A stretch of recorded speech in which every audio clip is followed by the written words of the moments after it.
அன்பார்ந்தவர்களே, நம்முடைய வாழ்க்கையில் இன்பமோ துன்பமோ எல்லாமே கடந்து போகும். எதுவுமே நிலைத்து நிற்பதில்லை. இதனை புரிந்து கொண்டால் நாம் எப்பொழுதும் மகிழ்ச்சியாக வாழ முடியும். முன்னொரு காலத்தில் பெர்ஷியா நாட்டு மாமன்னர் வேலைப்பாடுகள் நிறைந்த ஓர் அழகிய மோதிரத்தை தான் அணிந்து கொள்ள விரும்பினார்.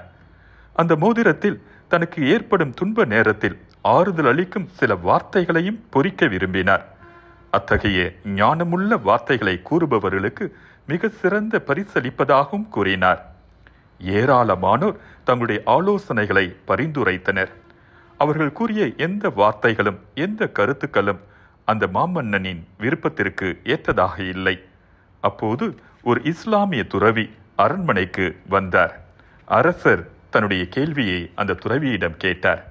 அந்த துறவியும், அரசே, என்னுடைய துன்ப வேளையில் எனக்கு ஆறுதலும் தேறுதலும் அளித்து கொண்டிருக்கிற வார்த்தைகளை நான் உங்களுக்கு கூறுகிறேன்.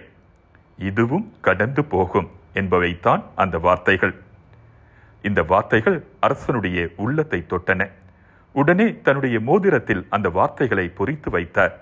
எப்போதெல்லாம் அவருக்கு துன்ப சூழலோ அல்லது வேதனைகளோ ஏற்பட்டதோ அப்போதெல்லாம் தன்னுடைய மோதிரத்தில் பொறிக்கப்பட்டிருந்த இதுவும் கடந்து போகும் என்ற வார்த்தைகளை படித்தார். உடனே அவர் ஆறுதலும் தேறுதலும் அடைந்து கொண்டார்.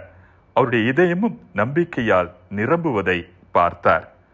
இதுவும் கடந்து போகும்.